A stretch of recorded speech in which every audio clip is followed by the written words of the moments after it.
Hello, everyone, and thanks for tuning in. I'm Amanda Ziadeh with WashingtonExec, and joining me today is Dr. John Hillen to discuss his newly released book, The Strategy Dialogues, a primer on business strategy and strategic management. Thank you for being here today, John. Yeah, thank you. Of course. So, along with the title author, John is a board member, director, college professor. His experience ranges from former public company CEO to former senior U.S. government official, a business leader, of course, in the national security community, and much more. So, John, give us a brief overview of the strategy dialogues. What concepts can readers expect from your most recent book? Yeah, thanks, Amanda. So let me contrast the book with what it's not. I'm often asked as a strategy professor and a strategy consultant and a practicing strategist in my own companies by people, they say, hey, you're the strategy guy. What's the one book I should read? What's the one podcast I should listen to? What's the one thing I need? One article to understand strategy, which is a very big and sometimes kind of airy-fairy and esoteric set of concepts, a field. And I say, well, there's not really one book, and tell me what you want to learn about, and I'll try to suggest maybe a range of things. I think I lose a lot of points, when I don't have in my hand the one book. And so I started looking at how do people answer that question?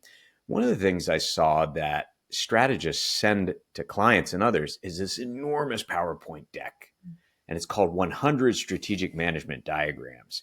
And strategists love 2x2 matrices and Venn diagrams and all these illustrations that can, kind of make a concept a little more graspable by illustrating it. And these 100 diagrams are very complex. They come with no explanation of what they are to how to use them. And I thought to myself, wow, this is like giving the keys to a race car to someone who's never driven a car before and telling them to drive it in a really tough race. It almost felt irresponsible. So what I try to do in this book is boil down the basic concepts of strategy. That's why it's a primer. It's a basic guide in a very natural way, the way people actually learn it, which is through dialogue. They go back and forth. That's why the book's called The Strategy Dialogues. And I want people to come away and just say, aha, this is doable. I can do this. It's like activating a muscle you don't use very often. If you know how to activate that muscle and you work with your trainer, you can do it. So that's what I've tried to do in the Strategy Dialogues, a practical field guide to thinking strategically and implementing a strategy for your organization without getting lost in all the concepts. Right. Yeah, I kind of liked how it was described on as eavesdropping sort of into those meetings and hearing those meetings yourself. So that's a really cool way to describe it. Yes. So what I found in both my teaching, I teach the core strategy course in the MBA program in the business school at George Mason, and also my consulting work, is that if I get people involved in a conversation, a dialogue, they progress very quickly to a level of understanding and learning they wouldn't have if I'm just lecturing or if I just send them something. Mm-hmm. And then I thought, oh gosh, aha, human beings have known this forever. I mentioned in the preface, if you go back to all the great old religious texts, the Bible, the Bhagavad Gita, the Confucian dialogues, I could go on and on. They're actually called dialogues. There are dialogues in there because that's the way people wrestle with difficult concepts and ascend to a higher truth. They talk it out. So that's what I recreated. I've had hundreds of these conversations with my students, with my consulting clients and others. So I simply replicated very, very common conversations between executives as they wrestle with a different element of strategy. One of the big points of the book is that strategy is a way to think. It's not a what to think. It's not a formula. It's not something you can plug the numbers into and get the right answer. Strategy is more situation dependent and ambiguous, than say like finance or operations management or accounting. Mm-hmm. So there's no right answer. You have to think big picture, not, narrowly. You have to think long range, not short term. Strategists seek to connect things. They're what we call systems thinkers. They look for patterns in the universe around them and seek to understand how all these patterns are interacting and changing each other. Strategists challenge the status quo. There's always that kind of an implied change mission to strategy. Doing something new is at the heart of, I think, most good strategies. And not just modestly improving, but you're really taking on a new challenge. And because of that, strategists, they need to be realistically optimistic. They don't say no to themselves. They simply say, I wonder if we could get there in the future. What would have to be true for me to make that happen? So this is kind of creativity, future orientation, and art of the possible attitude that accompanies thinking strategically. And it's not natural. I quote one famous study in the book that shows that only 4% of executives are natural strategists. In other words, the way they think and the way they explain their logic is strategic. They think, they explain it long term. Let's do this by Friday because we'll get these long-term benefits out of it. That's the way a strategist would explain a decision to ask for something by Friday. Most executives are what we call achievers. Let's do this by Friday because it's due Friday. You don't need any other explanation, right? And it's always been due Friday. Why are we even having a conversation about why it's due? Right? That's the way most executives think, because most executives are there to get stuff done. And not many people have really practiced the skills. It's literally a different part of your brain that you turn on to think long term and try to position the organization for a changing future. Interesting. So, speaking of those leaders that may be picking up your book and looking for this type of guide, what do you hope they take from the book? And specifically, how can it be useful for GovCon leaders in this industry? Well, what I hope people take away from the book is that anybody can do this, right? I mentioned strategy is unnatural, but it can be learned. That's the good news. I joked sometimes with the audience, I say strategy is unnatural. It's still illegal in 7 states. And I always get a laugh because people recognize, like, if you have a good joke, there's some truth in it somewhere. So why is it a challenge for people to think strategically? A lot of people just don't understand what it is. Strategy is a buzzword. Okay. But people confuse it. They think it's a goal. Well, a goal's a part of strategy, but it's not a strategy itself. They think it's a mission, a vision, some values. It's an aspiration. Some people think if you make some modest improvement, some slight improvement, you have a new strategy. All those things are part of it, but not the total. A strategy is a total game plan, a package, a blueprint to reposition an organization for a competitive advantage. And strategists seek to connect all these things, connect all these moves to exploit their strength and attack an opportunity in the market. So sometimes it's hard for people who are just in the business of getting things done to really think strategically and put all these pieces together. This is a particular challenge for the government contracting or any contracting market because you grow up in that business being a project manager.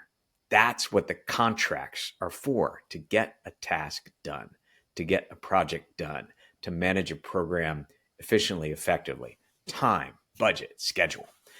And it was interesting when I told a room full of contractor community CEOs that were all grown up project managers, all the heads in the room were nodding. Everybody kind of starts that way. I had the advantage of coming into the industry sideways, having been a practicing strategist in the political military field. So I was already trained as a strategist, and I never ran any programs. So, but that was not the usual path. And I think another challenge for executives is that everybody does strategic planning. And I make a big point in the book, I have a whole chapter on it, that strategic planning is not strategic thinking.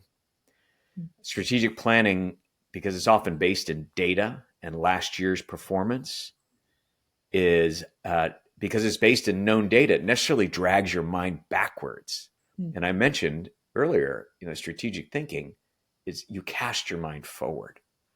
There's a creativity, a future orientation to it.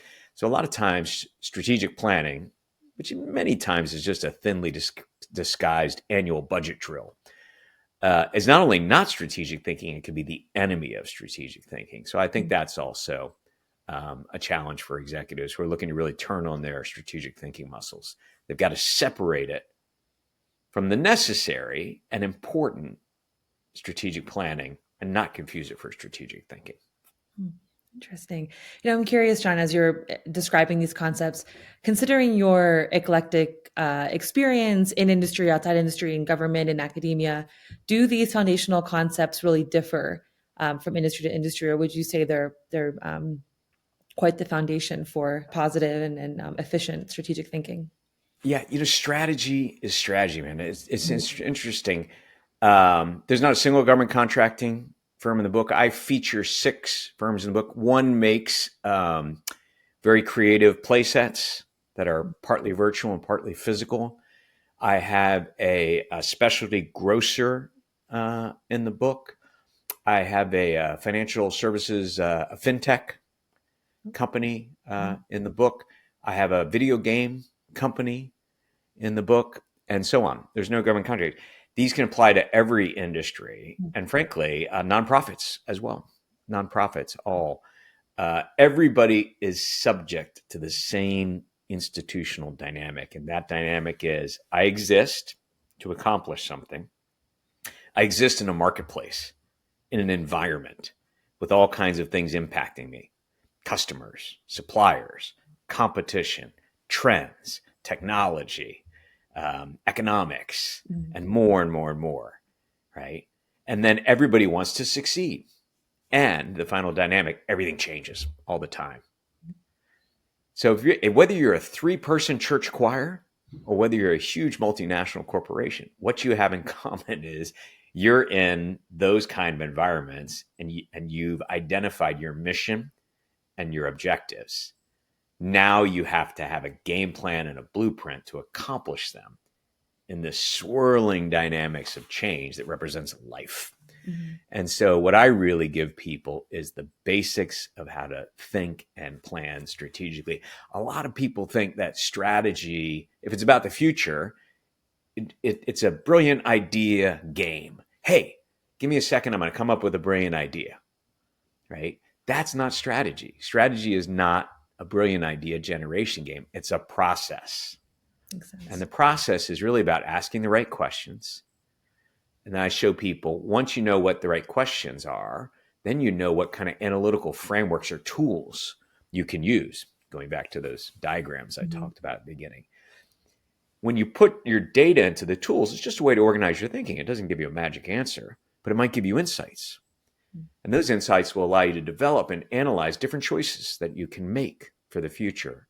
And then ultimately, you do what executives are paid to do: make a decision and decide what you want to do. But you've had a process that's informed by a way to think and using these frameworks. So I think that's really important. Uh, I see leaders try to avoid what I just described. Mhm. Really good leaders too. There's some very common excuses for not wanting to do strategy. One is, gosh, that sounds like a lot of extra work. I'm busy, right? I run things around here. I'm too busy to sit around and think these big thoughts and da da da. So they may do it at the occasional offsite, but that's about it. Other than that, they don't have time for it. It's hard for me to conceive of what could be more important than being prepared for the future, but that's the thing. Some people think it's too academic. So I try to remove all the academics out of it and just give people in the Amazon reviews, let alone the endorsements from major thinkers, are very gratifying because everybody agrees I've really simplified this and made it a non-academic thing. I mean, we give business school students these $150 textbooks about strategy that I think just confuse them. Mhm. So this is kind of $20. I'm kind of Warby Parkering the textbook market here if it gets used as a textbook because it's just a Mhm. simple guide to the greatest hits of strategy. Um, and the other thing is it's a big company drill that small enterprises don't need to think strategically. I would say the opposite. If you're a Mhm. small enterprise, you're in a more competitive space. You can't rely on anything. You can't rely on a customer staying with you for 20 years like big companies can, and so on. So you got to really think competitively and you got to think strategically. So I tell leaders, strategy is not a distraction from your work. It's probably your most important work. It's at the heart of your responsibilities as a leader. Wonderful. And it being the top of the year, this sounds like the perfect time to add these helpful books to our reading list. So, John, thank you so much for breaking down these concepts for us and telling us a little bit about the book. Can you tell our readers briefly where our listeners where they can find the strategy dialogues? Sure. So probably the best place to get it is just on Amazon. It's the number one new release in both strategy and consulting right now. So it's very easily found. I just go on Amazon, the strategy dialogues. I imagine you guys will put a link on your. And then there's a little bit more about it on my website, which is johnhillen.com. And you can see a lot in there. And I have some videos in there talking about it and some other resources. All right, wonderful. We will include that link below. But John, thank you so much for joining us today and congratulations again. Great. Thank you.